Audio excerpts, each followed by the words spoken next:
Welcome, everyone, to today's co-op conversation. My name is Marc-Andre Pigeon. I'm the director of the Canadian Centre for the Study of Co-operatives, and we're going to get going in just a minute. I do know that it's still a bit early, but I will do the land acknowledgement, and we'll just kind of move along slowly here. So I do want to acknowledge that we here at the University of Saskatchewan in Saskatoon are coming to you today from Treaty 6 territory. This is the land of the Cree, the Saulteaux, the Dene, the Dakota, Lakota, and Nakota. It's also the traditional homeland of the Métis. We're grateful for this opportunity to work on this land, share in its bounty, reflect on its beauty, and reaffirm our commitment to the hard and shared and necessary work of reconciliation. And now it is my great pleasure to introduce our speaker for today's conversation, Dr. Machiweyi Kunzekweguta, or as refer to him as Machi Kunze. Machi has the most beautiful name on the planet. He is currently a Living Skies postdoctoral fellow here at the Canadian Centre for the Study of Cooperatives, and he's part of the Enhancing Food Security and Livelihoods, especially for women and girls in Sub-Saharan Africa research project. And this project is led by Drs. Carol Henry, Robert Tyler, and myself. Now, Machi has recently completed his PhD in Applied Economics from the University of Saskatchewan, and he holds a master's degree in Agribusiness and International Rural Development from the Lincoln University, New Zealand, as well as a bachelor degree in Economics from Midland State University in Zimbabwe. Machi's talk today is going to be centered on the vital issue of helping to address the persistent challenge of food insecurity amongst rural smallholder farmers in Africa. And just before we jumped on, we were talking about some severe drought in parts of Africa now that are aggravating these problems. To address these issues of food security, governments and development agencies are exploring ways that smallholder farmers can improve their agricultural productivity and how cooperatives can help them in that process. So Machi's work delves deeper into this kind of potential for cooperatives to help address these food insecurity issues and to better understand what factors, what policy factors, cultural factors, other factors can enhance or limit their potential to kind of address some of these very severe problems. East Africa is one of the most food insecure parts of the world, if not the most. So this is an urgent research area. I'd also add, just before we turn things over to Machi, that he is, apart from having one of the most beautiful names in the world, he's also one of the kindest and most generous souls you'll ever meet. And we're just thrilled to have him as part of our team. And so, Machi, the floor is yours. We're looking forward to this talk. Thank you so much, Marc-Andre, for the introduction. And thank you, everyone, for making time to attend this talk. So let me share my screen.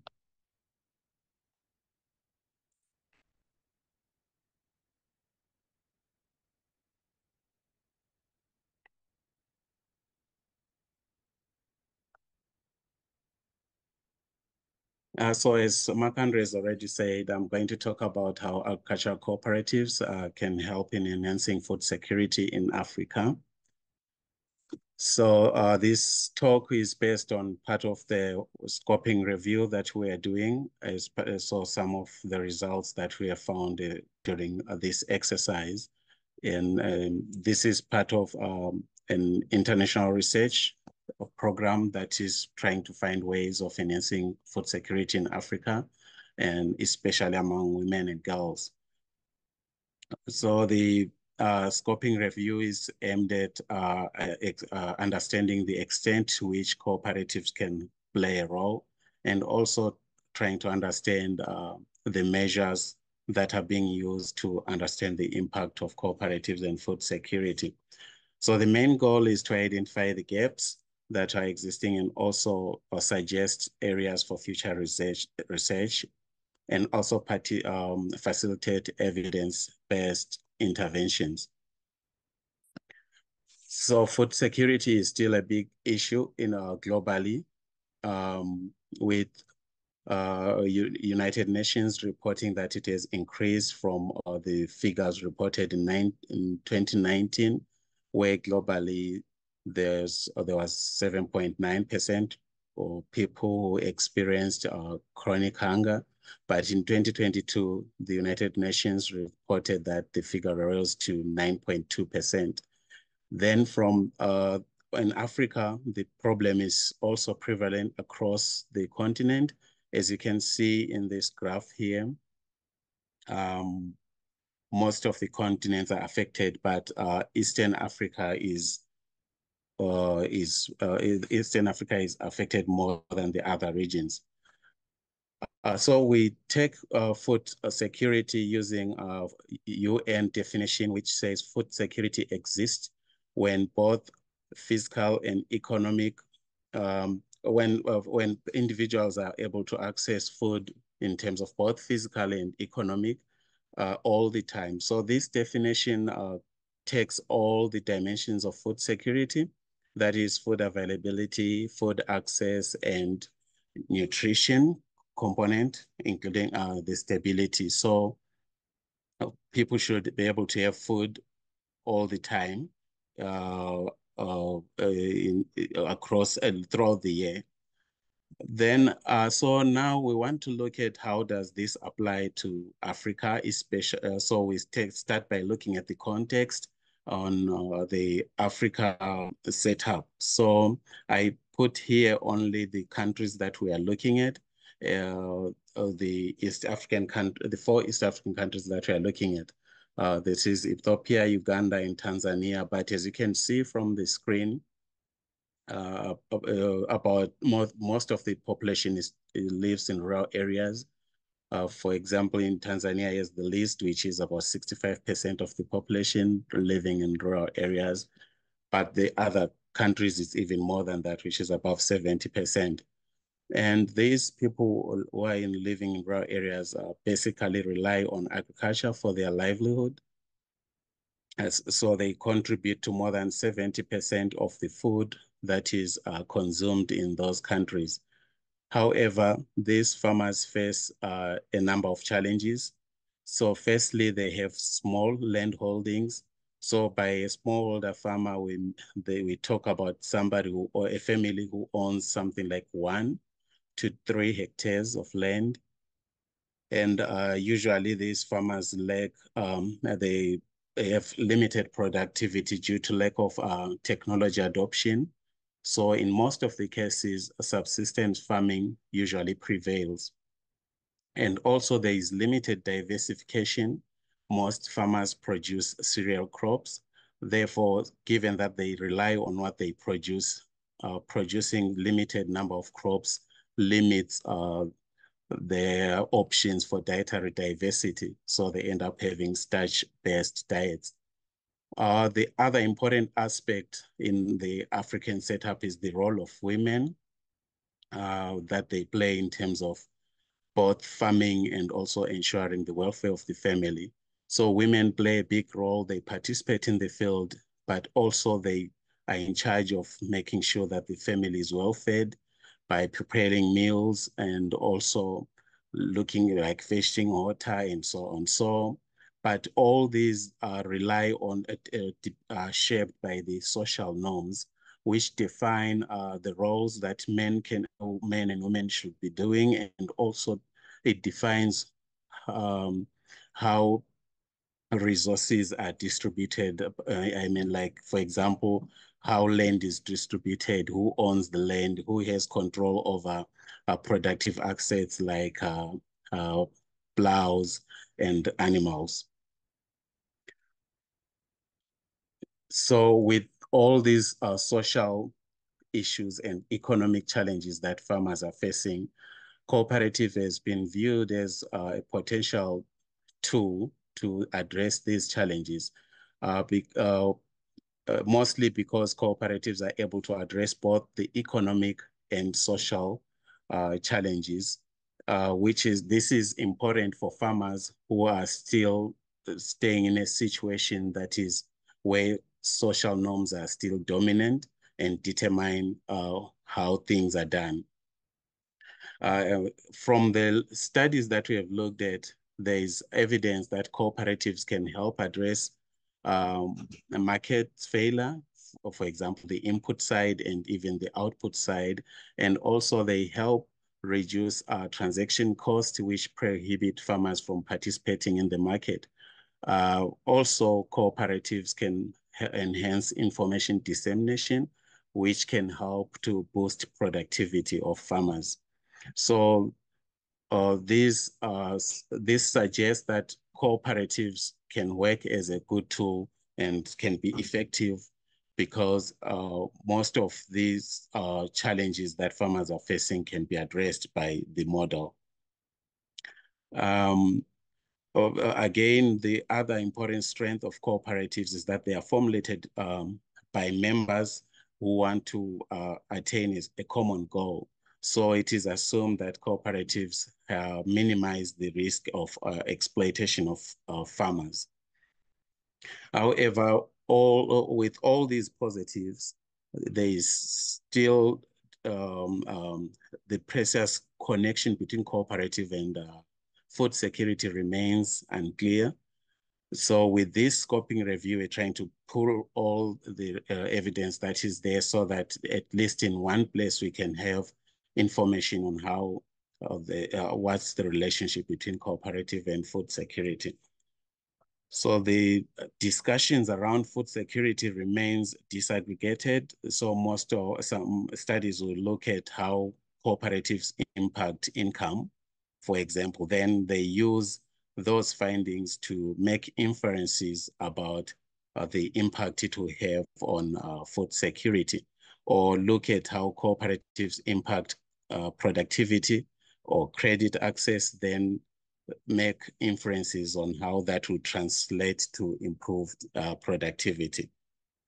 Again, there is still it's still not clear how cooperatives are improving or empowering women, and also how cooperatives are improving crop diversity.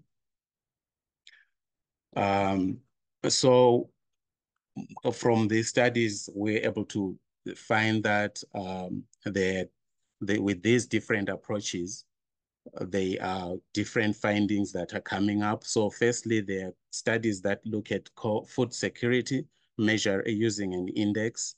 So most indexes, for example, the food consumption index, where they compare the index for farmers that belong to a co-op versus farmers that does not belong to a co-op. So these studies that use such an approach report a positive relationship between cooperatives and improved food security. However, because the index groups all the dimensions in one place, it is not clear how cooperatives impact the food security is like in a specific way. So then there are studies that use proxies that are to measure the impact, for example, on how cooperatives affect food availability. So these studies will normally use input access, for example, or even credit access. And they conclude that farmers who have improved access are more productive, therefore this improves food availability. So an indication that cooperatives has a positive impact on food availability. And also the indications that cooperatives improves technical efficiency. So that is, farmers who have access to cooperative, they get inputs, for example, and also technical support, which in turn improves their technical efficiency and boosts productivity. Some studies also emphasize that cooperatives are more important in remote areas that are exposed to market failures. And this makes them it emphasizes on the importance of having the model in areas that are remote, facing a lot of constraints. Then the other studies that try to assess how cooperative impact food security uses the income effect. So these studies highlight that cooperatives improves income, which allows farmers to buy food. So in terms of the income effect, it comes in different ways. So sometimes it's the issue of having a fair price on inputs, which can translate to better profits. And also others emphasize on the issue of stable prices, where cooperatives ensure that prices are stable, even if they are not higher compared to the prices that are offered by other marketing channels. And however, there are mixed findings on the issue of price effect. Some are indicating that cooperatives do not really necessarily increase the price paid to farmers, but ensures that the price is stable.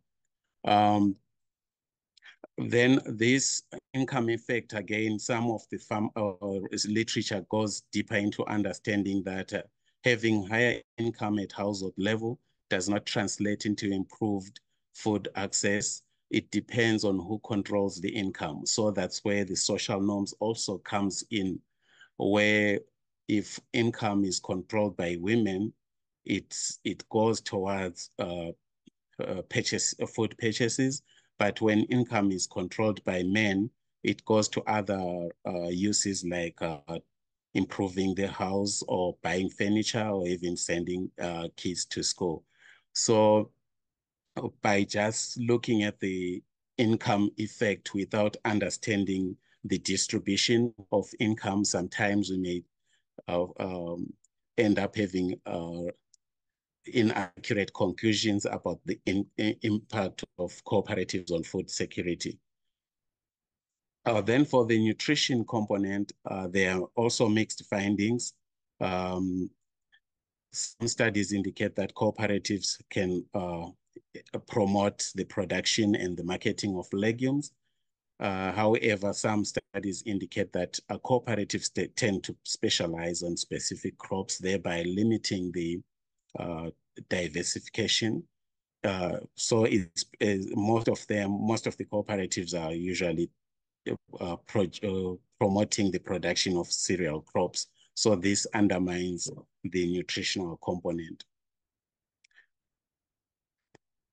So in summary, from the studies that we looked at, so generally cooperatives have this positive relationship with food security. But now when breaking it down into different dimensions, the studies suggest that cooperatives has a positive impact on food availability and food access. But for the nutrition component, it's still inconclusive. And also the issue of stability, like having food all time, it's not coming up like in the studies. A few studies are looking at that component. Then we explore the success, the factors that can determine the success and or sustainability of the cooperative. So one of the important things that is coming up in the literature is the issue of formation of cooperatives. How are cooperatives formed? Who initiates the idea? So the studies are indicating that when farmers initiate the idea or organically, it becomes more sustainable. But when the cooperative is formed through external influence, for example, government, telling farmers to form a cooperative or NGOs coming up, setting up a cooperative, it tend to be tied to the life of the project. For example, if there is a 4-year project promoting cooperatives, they tend to be established. Then once the project is gone, these cooperatives cease to exist. So there are worries or there are concerns about how best can the government and the NGOs support or help farmers because they need help to create this model or to create the cooperatives. But how best can they help them to create them, but not tie their existence to the lifetime of the project? And then the other thing that is coming up is in terms of success of the cooperatives, the issue of inclusiveness. how inclusive are cooperatives. Um, there are issues on raised that cooperatives tend to exclude women uh, because the formation of cooperatives in most cases it's conditional on owning productive assets. For example, ownership of land. Yet the social norms that are currently in place do not prohibit women from owning land. Land is owned by men, and even in the event to say if somebody is married, they have the land, and if the husband passes on, land is not passed on to the widow. It actually passed on maybe to a son if they have a son. If they don't have a son and they only have like female members only, the land can even be passed to a relative, a male relative, like an uncle. So these are the issues that prohibit women to participate in cooperatives. However, the trend is changing slowly, with some countries reporting a higher percentage of participation of women, particularly in Rwanda. They have about 43% of the members as women members. Uh, then the other important aspect on the issue of success of cooperatives is the issue of the economic versus social issues. So when assessing a cooperative, most of the literature or the talk around cooperatives, they are looking at the cooperative as an economic vehicle, and they're paying less attention to the social issues, which in turn constrain the effectiveness of the cooperatives. So this is important, especially in Africa, where the communities are still operating under social norms, or as social norms still have an important role. So it's different from other economies where it's more of a market-based economy. So where the social norms are still relevant, then the even the analysis or the way we evaluate cooperatives, we have to again use both the economic and the social lens. For example, one of the dynamics is that women usually lose control of products when they become profitable. So in a community where men are in charge of the finances, so whatever brings more money, it becomes under the control of men. So like for example, in cropping, most of the legumes are generally regarded as female crop, because and with that classification, it means there are less resources channeled towards that crop, and there's less marketing of that crop. If it's marketed, it's locally marketed. Once it becomes marketed through distance markets or fetching a higher price, then these dynamics or the social aspect comes in on who wants to take control of those products. So it's important when promoting a cooperative to pay attention to these social issues.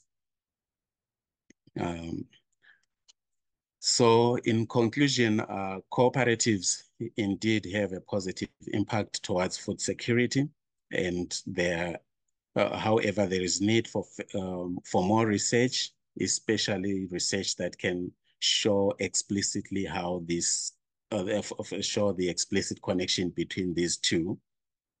And also there's a need to improve on the issue of inclusiveness, that is addressing restrictive social norms, which is a very complicated area to deal with, because what a researcher can think is good for the farmers, it's not what the farmers think is good for them.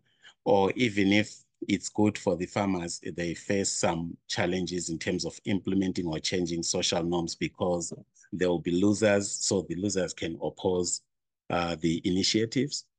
For example, there's a project, there's an example of a project that was implemented in Tanzania that was looking at empowering women to participate in dairy farming. So NGOs set up the project. When the project was doing well, women were making money.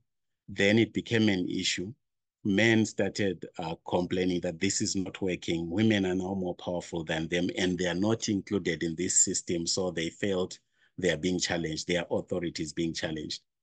So again, even on the side of women, there are some women who will not like welcome the initiative, because if a typical woman is defined as somebody who's just doing household chores, not business. So now when somebody is doing business, it's outside the social norm. They end up being viewed as somebody who's not good. So those, when addressing those issues, there is need to understand what's happening locally and to move at the same pace with the locals, with education and allowing them to uh, move to take control or to participate in the initiatives. This can be achieved as the changes will come in line or at the same pace as the locals are accepting them. Then there's other one is to promote policies that encourage participation of vulnerable groups like women. So here is to making sure that the policies that are put in place are moving in the same direction with maybe the changes in the social aspect. If policies change without, again, addressing the social aspect, the policies seem to be ineffective. Like there is a study that was assessing the issues of land in India, and they were highlighting that the government put policies like addressing tenure issues and allowed women to have power to own land. But in the social side, that was not addressed. So the law was difficult to implement because socially, there is no mechanism that facilitates transfer of land from men to women, but yet in a policy manner, it is there, like there is a law. So there's need to address the two when these are being addressed, to put a policy and also adjust the social aspect. Then finally, there is need to strengthen the cooperative independence. So as highlighted when I was talking that governments and NGOs support farmers to set up these cooperatives. This is indeed necessary given the challenges that farmers are facing. Setting up a cooperative on their own can be a big challenge, but there is need to have a framework that can help farmers to get the support from government, but at the same time, remaining in total control of the cooperatives and ensuring that the cooperative can live uh, uh, beyond the life of the project or the initiative. So with this, I thank you, and I'm looking forward to your engagement and what comes out. Thank you so much, Machi. I'm going to just have a couple of questions for Machi. Stan, while I'm having this chat with Machi, can you put Machi's question in chat, please? We're going to Machi, we're gonna forego the breakout because we have a nice cozy audience. I think we can have a plenary conversation that'll be really rich. So I'll just start it off, and then people can reflect on Machi's question that's going to be in chat. And then once I'm done chatting with Machi, I'd love for people to weigh in. Just jump in and throw your questions at Machi. So Machi, as you know, you and I have talked a lot about this gender dimension, and one thing that struck me in reflecting on your findings from the review of the literature is it's like it's a bit odd that we, particularly in the West, we sit in judgment a little bit of these gender practices. And when I look back, even in our backyard, however, it looks to me like farming is still predominantly male dominated. In Saskatchewan, for example, right? And farm ownership tends to pass down through the sons, and it's this kind of pattern that's seems to be a bit locked in here too. And so I wonder what your reflections are on that. How does that shape the way you think about that gender question in Africa, and recognizing that in the West here in Canada we haven't really fixed the issue either. Yeah, that's a complex issue, and I think if something is rooted in social norms, it takes time for people to deviate from the norms, because there are costs involved, social cost involved in doing things differently. But What I can say maybe, or the difference that exists between maybe Canada and Africa is that even if the structure is still the same, that farming is still male dominated, but it's possible to buy land if for example, if you're a woman and you have money. Sure. But in Africa, that aspect is still a bit limited because when somebody's female, having the ownership is in some social communities is almost like near impossible at the moment. Okay. But yeah, with time that can shift. But of course, because everything is starts with these social norms, it remains. It doesn't end completely. Like so, it will be even if there is that area of having some kind of balance, but there will still this trend will be there. But what we are trying to advocate for is that that mechanism or the practicality should be almost be there, even if this remains. Okay, that's great. Machi, there is a question in chat. Before we get to that, I want to ask you one more related question. And I want to bridge the gender question with the NGO government question, right? So you mentioned that, sometimes the co-op, this literature seems to find that co-ops that emerge organically from a ground up kind of way tend to be more resilient and successful. Um, I'm wondering if efforts to impose gender norms by governments, if you could make a similar argument that they might be less successful than an emergent process. Have you seen any evidence of that? And how do people react to NGOs and others coming in and saying this is how you should do things? Have you seen any Mm. evidence around that?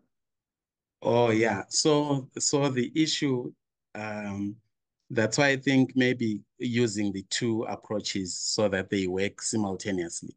Right. Because once it becomes a government policy without involving or without trying to make sure that it aligns with the social norms, it doesn't work because they'll be thinking this is being imposed. So there can be a lot of resistance Mm. coming into that. And it can, for example, the example I gave where the government revised the tenure policies and allowed women to buy land. But that discussion, if it's not there in the social norms arena, it becomes a problem to implement because people be governed by these social norms. So accepting the policy, it becomes a difficult one. So there's need to push the two. So when the government, for example, put an environment that allows that to happen, then they can encourage conservation to start happening within the people so that people start talking about it on how that can happen. Right. I always take the example of education that in most parts of Africa, it was like when people started going to school, it was male children that are supported to go to school and females were not going to school.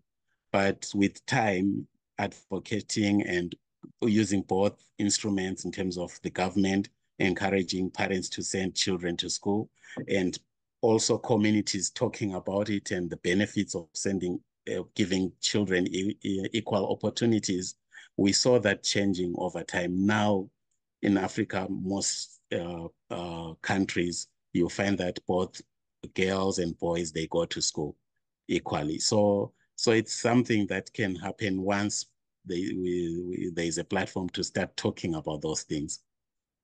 Very, very good. Thank you, Machi. So we do have some questions. Machi, the first question is, I guess, which countries in Africa have you lived in? Maybe you can speak to where you're from initially, but you've also worked in other countries. So maybe you can just address that and share with people your experience in this part of the world. Yeah, thank you. So I come from Zimbabwe. So I've lived in Zimbabwe for a long time before moving over to Canada. And or when I was still in Zimbabwe, I worked in in South Africa, in Zambia, and also in Mozambique and Malawi. So that is part of Southern Africa. For the northern part or the eastern part, I haven't worked there. I just go there on visit, like countries like Tunisia. And this question, maybe I can also highlight that the social norms I'm talking about, though we may think that it's the same everywhere, there are a bit of deviations by country to country, though they are generally the same, but there are a bit of deviations. For example, in Malawi, there are areas where land is actually belongs to women, but it's a community, like not the whole country. There are certain portions where this actually takes place. So there are countries where the norms are a bit different. So but in general, it's that the male are always in charge. And Machi, if I can just add, I think with the scoping review, we've been trying to capture East Africa in particular, not perfectly, but not only, but that is part of the focus for that scoping review. Correct? Yeah. Yeah, Yes. it's broader than that, but that's one of our target areas for sure. Johan has a question here, Machi. Co-op, well, I'm not sure if it's a question or if it's a statement. Johan, you can jump in if I'm getting this wrong, but co-op autonomy is a critical problem in Africa. It needs a framework to address this issue, and the governance framework can play an important role in that autonomy. Maybe Johanna, tell me if I get this wrong, but I'm gonna go ahead. What do you want to ask Machi on that exactly? Yeah, thank you, Dr. Machi, for the presentation. One of the interesting findings from the presentation that I found is about this cooperative autonomy, which is a very critical problem in Africa, especially. I know from practice in Ethiopia that the government intervenes with this agricultural cooperative in different ways. So also from your founding, I found that this cooperative autonomy is one of the critical problems in terms of addressing this cooperative, so food security. So my question is that what kind of framework? Most of the time, there is a law, cooperative proclamations, laws in the country. But when you come to especially to the governance aspects of the cooperatives, most of the time when they appoint a board of directors and managers, how the members of the cooperatives play a role in terms of addressing the cooperative authority. So I think the governance framework, it's very important to think of when we are thinking of how these cooperatives address food security. So I'm really interested to know how these frameworks can help these cooperatives to address the food security. So I want to know from you what kind of frameworks that should be set to address. Go ahead, Yeah, thank you so much. Yeah, it's kind of a difficult question to think of how best can we ensure this independence, especially in Africa. I always highlight that since the statistics show that most of the people live in rural areas, like 70% live in rural areas. So it becomes critical now for the government, because those are the voters, if to put it in a political way. So if they are the voters, government I will somehow enjoy the control. They may over either implicitly they may want to control that because of them being the voters. But however, that being said, it's still possible to come up with a framework, for example, if well communicated to policymakers or the government, so that the cooperatives are not seen as a threat, but they are actually embraced as a way of improving lives.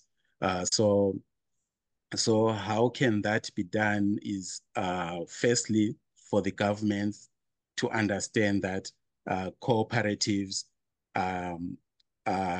if cooperatives can improve, let's say people, which is like this 70% we are talking about, if their livelihoods are improved and the government is seen as supporting cooperatives, it's a benefit to them, not a threat, because they'll be like, this government allowed the cooperative model to succeed and we are better off. So it's not a threat, it becomes credit to them. So if that message is conveyed to politicians, maybe it can be an entry point where they see a cooperative as a success to their part.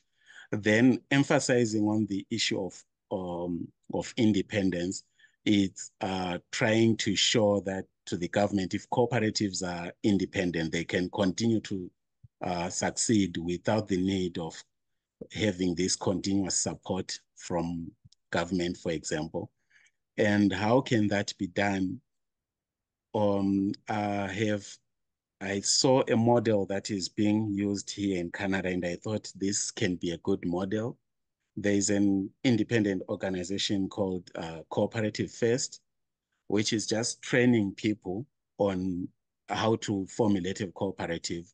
And then when people have that knowledge or that support, they then form their cooperative without relying on some external form of maybe support. So once we are able to, let's say we're able to convince governments in Africa, for example, to say, yes, they have this legislation, they have this board that oversees cooperatives. But if there's something more independent that is just there to teach farmers, like just give them information on how to run a cooperative, how to form a successful cooperative, then leave it there for them to then try and do it on their own. When the government comes with support, it comes on somebody who's informed already or somebody who has a functional cooperative. That support, I think, won't derail the cooperative too much if it is already strong on its own. That's one of the ways. So when I saw the cooperative first approach, I thought that if that can be imported into systems in Africa, maybe that can work. I see somebody put Cooperatives First link into the chat function. Thank you for that. So if anyone wants to click on their website, they can take a look at what Machi's talking about.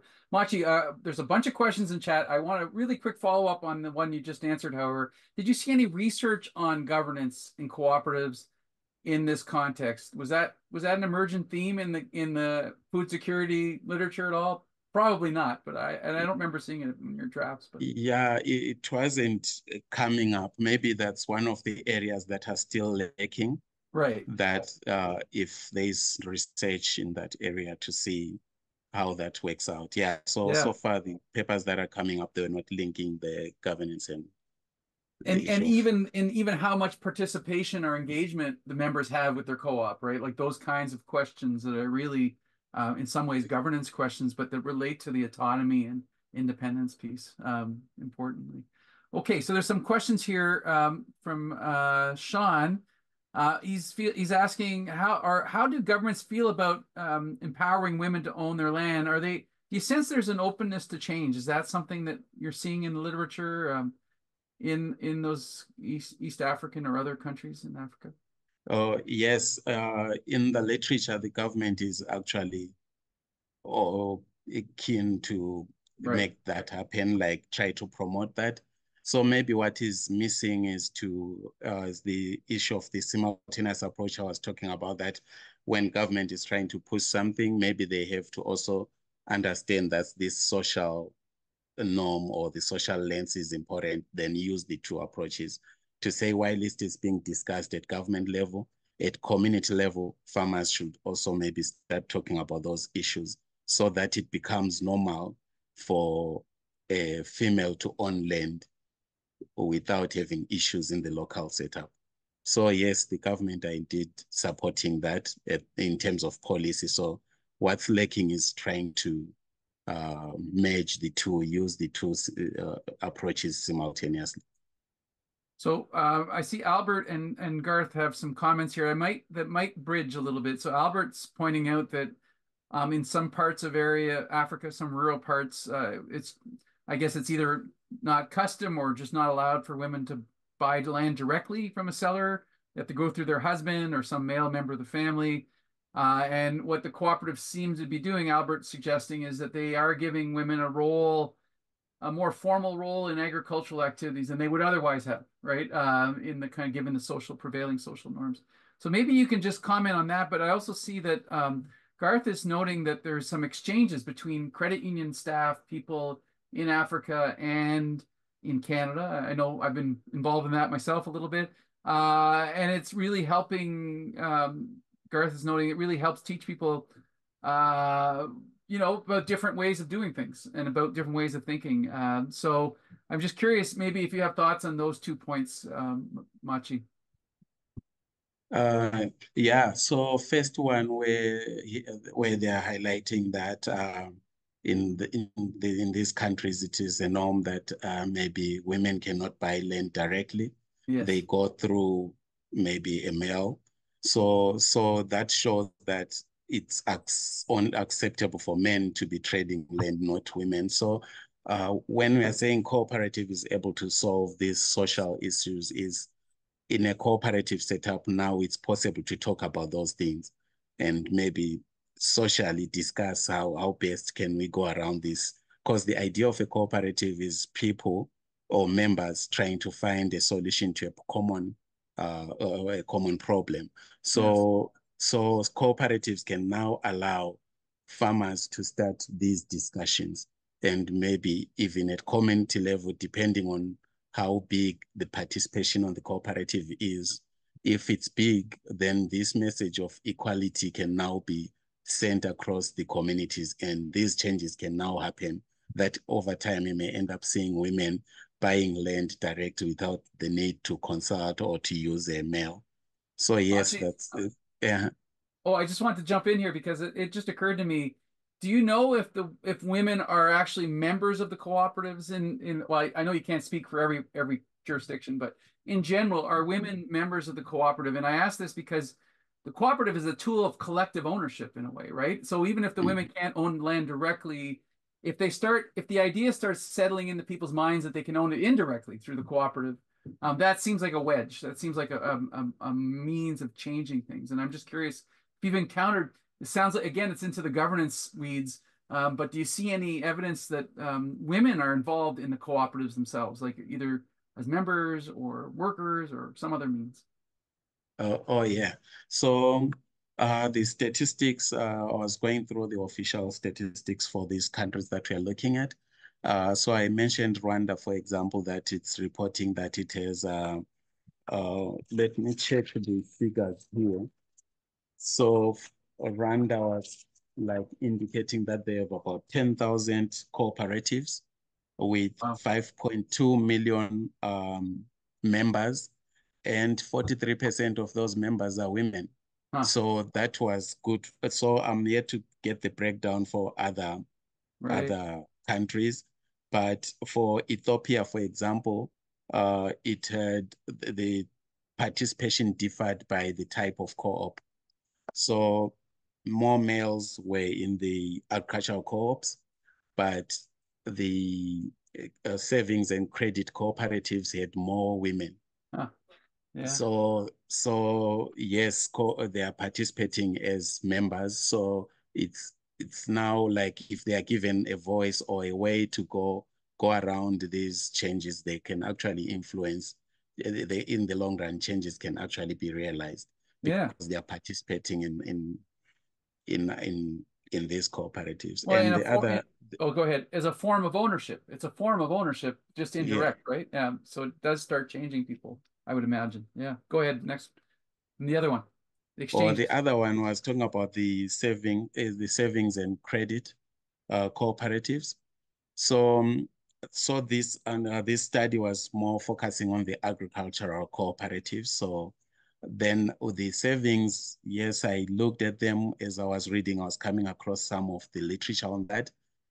Women are indeed participating in that. And as I have pointed just when I was talking about the example of Ethiopia, the figures show that women are really participating in the savings cooperative. Okay, so great. Thank you, Machi. Next question from John Stevenson. How would you describe, or have governments shown an openness to using a carrot approach rather than a stick approach in terms of trying to encourage the formation of co-ops? Like, where do you see that balance? Is the government imposing or creating favorable conditions, like carrot approach, as John said? What's your take on that? Just generalizing, maybe I'll say it's not very clear whether when they are just facilitating or creating an environment where cooperatives then thrive, whether that is genuine without the aim of manipulating the cooperative. Right. But in terms of policy, what's there on public domain is that the government will be in support of the cooperatives. But what's need to be maybe investigated or documented, it's what happens when the cooperative decides for sure to operate as an independent institution without really trying to follow, maybe to either implicitly or explicitly align with maybe the ruling party that will be in charge, if they just depend to be a business model or an independent cooperative, what happens.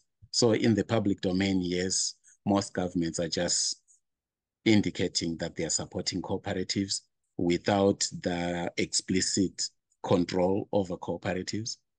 But the fact that they are facilitating like resources, providing money or support. And I'll give an example in Zambia, for example, the government is distributing inputs through cooperatives. So if a farmer is not part of a cooperative, it becomes difficult to get inputs. So farmers register or join a cooperative so that they get access to government inputs. So now separating the two on whether that effort, after formulating a cooperative to receive inputs from government, is it possible for these farmers to then say at some certain point that we want to be independent or we are independent? Right. So those are some of the complications, that it's not explicit. It can be some kind of an implicit thing. Yeah, that's a great answer, Machi. And it's also, if that's the channel, people feel compelled to become members of the co-op, not necessarily because they have an attachment to the model or the democratic structure, but it's the only way they're going to get access to the goodies, right? So there's a couple of questions here I want to ask. One really quick one, then we'll get to Kulamo's longer question. Augustino asks, why East Africa? So maybe you can quickly address that. And then Kulamo is asking, he's not clear on what the governance of the cooperatives look like, and he's referring to Kenya in particular. He says that they play an active role in financial markets, making resources available to people who don't have regular income. But at the same time, nonprofits seem to be more active. So maybe you can kind of unpack that a little bit. But first, the East Africa question, why East Africa, Machi? So with East Africa, in the presentation, I was showing that the problem is more pronounced in East Africa. So we have food security problem across all countries and across the continent, but they are more pronounced in East Africa. For example, the UN statistics for 2020 indicated that in Africa, 44% there are 44% people who were undernourished in East Africa. Yet in West Africa, it was 27%, Central Africa, it was 20%, and Northern Africa, it was 6.2%. Then Southern Africa, it was 2.1%. So it shows that the problem is more pronounced in East Africa. And of course, part of the problem is not only weather related, they are highlighting the issues of conflicts that exacerbated the problem in that area. Okay, and Machi, the question from Kulamo about nonprofits versus co-ops and the governance, maybe into the governance question again.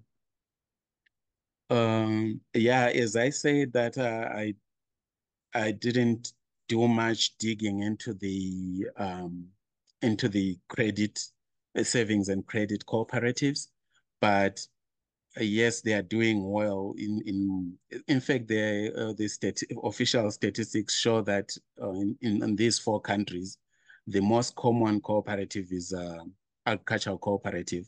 The second one with more members is the credit and savings and credit cooperatives.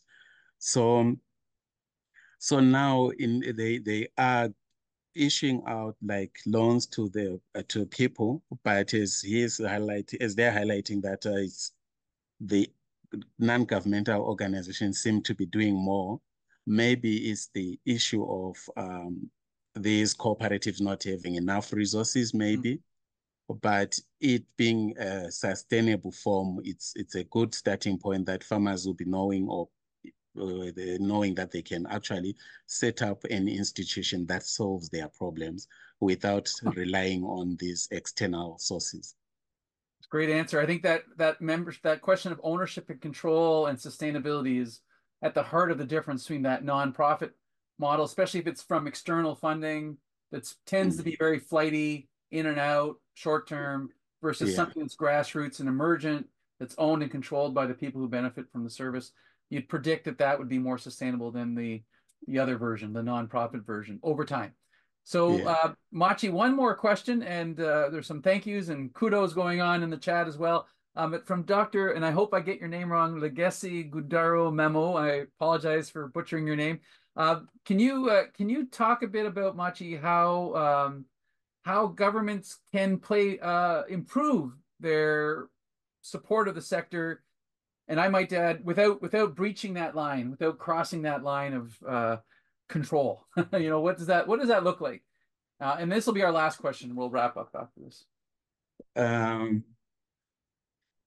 So in most countries, they've set up an independent body and agents that will be in charge of cooperatives. So that is a good starting point. Now, the second one is to see in operation,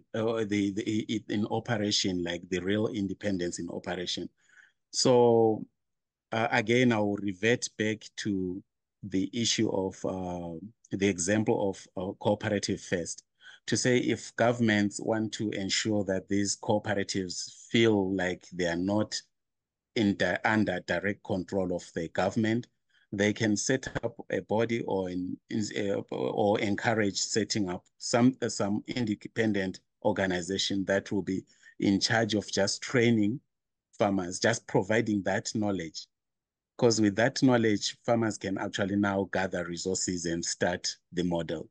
So because sometimes they may wish to, or maybe farmers don't even think about it if they don't know about it. And once they wait for maybe a government official to declare that let's have a cooperative, then they end up associating that with the government. But if the government have this independent body that just teaches people, maybe even not offering anything, just information or just knowledge on how to set up a cooperative, how to run it successfully, then farmers, they will then discuss on what kind of a cooperative they want, what area do they want to focus on. Then they set up their cooperative. The government having this the independent body which support the formulation can maybe be a form of, if this cooperative need a loan, they know they can approach now. That's the role of maybe the government, making it easy for them to access loans and something. But in terms of formulation, if they have the knowledge and information and set it independently, I think that will work. Well, thank you, Machi. Albert, I see your question. Feel free to reach out to Machi separately. We're going to have to wind up here just because I try to be very diligent on time. Machi, thank you so much for a wonderful talk. This is a really important conversation. We were talking, as I mentioned earlier, about some severe drought in South Africa countries right now, ongoing food security issues in East Africa, and elsewhere in the world too. So this is a really important topic. That collective action through cooperatives is one way of kind of getting at this. So thank you all for participating in this conversation. We're going to send the recording out in the next day or two. I just want to flag that our next co-op conversation is on May 1st, always the first Wednesday of the month. This is our last co-op conversation for the academic year. we will resume in September. But our May conversation is going to be with 3 prominent Quebec-based cooperatives. So Solio, which is a major agricultural cooperative, AgroPure, another major agricultural cooperative, both based in Quebec, and Desjardins, the biggest financial cooperative in Canada, also based in Quebec. They all have, and most people don't realize this, I've only just discovered it, they all have vast and large operations in Western Canada that fly under the radar, and we're going to put a bit of a light on them and draw some attention to them. Hope you can join us. Registration will be going live in a few days. Thank you all for attending today's co-op conversation. We hope that you have a great rest of your day. Machi, if you can, put your contact information in the chat so Albert can follow up. I want to make sure those conversations happen if you're okay with that, Machi. If not, just reach out to Stan and myself and we'll connect you. Thank you, everyone. Have a great rest of your day.